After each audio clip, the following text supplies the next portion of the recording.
Et si je vous disais que la nouvelle Silicon Valley ne se trouve plus en Californie, mais sur un continent souvent perçu comme le passé? Oubliez tout ce que vous pensiez savoir sur l'innovation. Imaginez un pays avec 220 millions d'habitants, dont l'énergie débordante n'attend pas la permission des grandes puissances pour avancer. Bienvenue au Nigeria. Ici, à Lagos, il n'y a pas d'infrastructure parfaite, pas de fonds illimités, juste une réalité économique brute et un génie humain colossal. C'est précisément ce chaos productif, les embouteillages monstres, le manque de banques, les coupures d'électricité, qui a forcé une génération de jeunes entrepreneurs à ne pas copier les modèles mondiaux, mais à en créer de nouveaux. Des solutions plus agiles, plus humaines, et surtout, plus efficaces pour le XXIe siècle. Le Nigeria est en train de devenir le laboratoire secret du capitalisme de demain. Nous allons explorer 3 révolutions nigérianes qui bousculent les règles, de la logistique à l'éducation. Préparez-vous à revoir vos certitudes. Car, et si le futur du business mondial ne s'inventait pas dans les tours de New York, mais dans les rues vibrantes de Lagos? La réponse se trouve ici. Lagos. Une mégapole de plus de 20 millions d'habitants, souvent citée parmi les villes les plus difficiles au monde pour se déplacer. Les embouteillages, les fameux go-slow, ne durent pas des minutes, mais des heures. Tenter de livrer un simple colis, qu'il s'agisse d'un document urgent ou d'une commande de nourriture, est un véritable casse-tête logistique qui peut paralyser une journée de travail. Traditionnellement, cette paralysie était un obstacle insurmontable pour le commerce et l'économie moderne. Mais là où les urbanistes occidentaux voient un échec de l'infrastructure, des entrepreneurs nigérians ont vu une opportunité en or. Ils ont regardé autour d'eux et ont vu la solution qui zigzaguait déjà dans les interstices de la circulation. Les Okada, les mototaxis omniprésents et agiles. C'est ainsi qu'est née la gig economy à la nigériane, ou plus précisément la révolution des Okada Delivery. De jeunes entrepreneurs ont pris les mototaxis, ce moyen de transport populaire et parfois décrié, et l'ont transformé en un réseau de livraison ultra rapide, efficace et décentralisé. Le résultat est l'émergence de plateformes comme Gokada, Max.ng ou Quick Delivery. Le modèle est radicalement différent de ce que nous connaissons. Oubliez les grands entrepôts centralisés et les flottes de camions lourds. Ici, le système est collaboratif, léger et basé sur la flexibilité, la technologie et, surtout, une confiance renforcée par la data. L'innovation n'est pas seulement d'utiliser une moto. L'ingéniosité est dans le système. Le client passe une commande, un clic sur l'application, et un ridé est immédiatement localisé, noté par la communauté, et prêt à fendre la circulation. Grâce à des algorithmes de navigation et de logistique locale conçus spécifiquement pour les réalités du terrain nigérian, en prenant en compte les rues non répertoriées, les raccourcis improvisés et les zones à éviter en temps réel, les trajets sont optimisés, les livraisons groupées, et les temps d'attente peuvent être réduits de plus de 60% par rapport à l'utilisation de véhicules classiques. Le résultat est stupéfiant. Dans une ville où les géants du e-commerce comme Amazon n'ont pas réussi à établir un réseau de livraison fiable, ces entreprises effectuent des millions de livraisons chaque mois, connectant un marché domestique gigantesque. Au-delà de la prouesse technologique et de l'efficacité pure, ce modèle de Okada Delivery est une profonde réappropriation du travail et du capitalisme. Chaque livreur n'est pas un simple salarié en bas de l'échelle. Il est un entrepreneur indépendant, libre de choisir ses courses et ses horaires. Ces plateformes leur fournissent un outil, une formation, souvent aux normes de sécurité, un système de notation pour garantir la qualité du service et un accès direct au marché, transformant une activité informelle en un service digitalisé et structuré. C'est une forme de capitalisme participatif, une plateforme de survie, qui n'est pas née dans une salle de réunion climatisée, mais sur le bitume brûlant de Lagos, en réponse directe aux besoins d'autonomie économique de millions de jeunes. Quand on observe ces motards, casques bien ajustés, zigzaguer avec précision entre les voitures immobilisées, on comprend que l'innovation nigériane ne sort pas des laboratoires universitaires, mais directement de la rue, du contact direct avec la réalité économique la plus dure. Derrière chaque livraison, il y a une histoire de débrouille, de courage, d'adaptation constante, et de la volonté inébranlable de trouver une voie.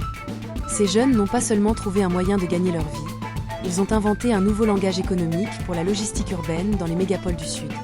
Et cette créativité, cette capacité à transformer l'obstacle structurel en opportunité, ne s'arrête pas à la mobilité physique. Après avoir réinventé la logistique urbaine, le Nigeria s'est attaqué à un autre défi colossal, celui de la connectivité et du commerce.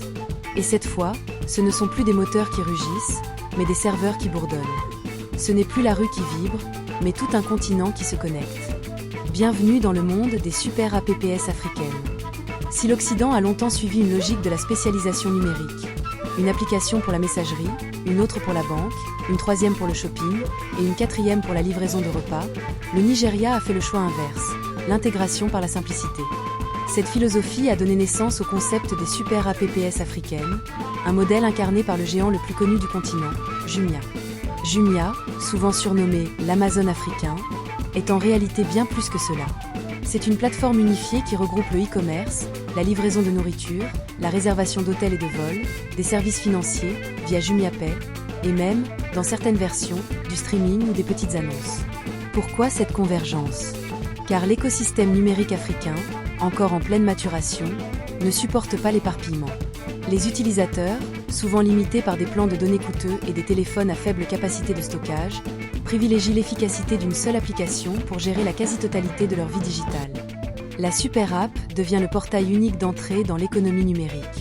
Mais l'ingéniosité de ce modèle ne réside pas seulement dans l'empilement des services. Elle réside dans son adaptation radicale aux réalités culturelles et infrastructurelles africaines. Les entrepreneurs nigérians savaient qu'ils ne pouvaient pas simplement copier l'interface d'Alibaba ou d'eBay. Voici quelques exemples concrets de cette adaptation. Le défi du paiement. Dans une région où l'accès aux cartes bancaires est limité et la confiance dans les transactions numériques est encore en construction, Jumia a massivement intégré le paiement à la livraison, cash on delivery. Ce modèle, impensable pour la plupart des entreprises occidentales, a permis de débloquer la confiance et de capter des millions de clients non bancarisés. Le défi de la connectivité. Face à des connexions Internet souvent lentes, erratiques et coûteuses, l'application a été conçue pour être extrêmement légère et optimisée, minimisant le besoin en données et garantissant un fonctionnement fluide, même dans les zones rurales ou semi-urbaines. Le défi de la logistique encore. Sans réseau d'adresses postales fiables et sans centres commerciaux standardisés, Jumia a développé un réseau de points de retrait et de livraison dans des lieux familiers. Petites épiceries de quartier, kiosques, églises, transformant des commerces de proximité en véritables hubs logistiques pour le dernier kilomètre. Ce faisant, ils ont créé un maillage social et économique, intégrant l'informel dans le formel. Avec plus de 8 millions d'utilisateurs actifs dans une quinzaine de pays africains, Jumia est coté en bourse et sa réussite est une preuve éclatante que l'innovation la plus puissante naît de la contrainte la plus forte. Le Nigeria, à travers ce modèle, nous montre comment une économie peut sauter des étapes de développement classiques. Plutôt que de bâtir de coûteux réseaux de magasins physiques, on passe directement à une plateforme digitale ultra adaptée. Les fintechs nigérianes, comme Paystack, acquises par Strip, ou Flutterwave, une licorne valorisée à plusieurs milliards de dollars, suivent la même logique. Elles ne cherchent pas à remplacer les banques traditionnelles. Elles créent des systèmes de paiement qui contournent les banques pour s'adresser directement aux PME et aux millions de Nigérians encore exclus du système financier classique. En construisant ces super apps et ces solutions financières de rupture, le Nigeria n'a pas seulement développé une nouvelle manière de consommer et de payer. Il a jeté les bases d'une souveraineté numérique africaine. Il a créé un modèle à son image, pragmatique, communautaire, flexible et capable d'intégrer des millions de personnes dans l'économie formelle, là où les solutions globales ont échoué. Le digital est devenu la courroie de transmission du dynamisme nigérian. Et si le digital a transformé la manière de consommer et d'interagir avec l'argent, une autre révolution, encore plus fondamentale, est en train de transformer la manière d'apprendre. Car dans un pays où le système d'éducation publique peine à suivre la croissance démographique, l'entrepreneuriat a trouvé la solution, dans les algorithmes et l'optimisation des coûts. Le troisième pilier de la révolution nigériane est sans doute le plus crucial pour l'avenir, l'éducation. Le Nigeria fait face à un défi démographique et social colossal. Des millions d'enfants sont en âge d'être scolarisés, mais beaucoup n'ont accès qu'à des écoles publiques surchargées, sous-équipées et dont la qualité de l'enseignement est souvent insuffisante. La promesse d'une mobilité sociale par l'éducation est menacée. En réponse à cette crise de l'offre, un nouveau modèle est né, qui est un pur produit de la pensée Nejatech. Les écoles intelligentes à bas coût, symbolisées par des réseaux comme Bridge International Academy. Leur idée est simple et radicale. Comment offrir une éducation de haute qualité, mais accessible à tous, pour un coût dérisoire? Souvent moins de $6 américains par mois, une fraction du prix des écoles privées traditionnelles? La réponse est dans l'industrialisation, la standardisation et l'usage intensif de la data science. Le modèle de Bridge est une merveille d'optimisation managériale appliquée à la pédagogie. Il repose sur plusieurs piliers fondamentaux. La standardisation des cours. Les leçons ne sont pas laissées à la discrétion de chaque enseignant. Elles sont standardisées et préconçues par des experts, puis livrées aux enseignants via des tablettes numériques et des interfaces simples. L'enseignant n'a plus à créer le contenu. Il se concentre sur la livraison et la gestion de la classe. Cela garantit une qualité uniforme, quelles que soient les qualifications de base de l'enseignant, qui sont souvent formés en accéléré pour l'efficacité du système.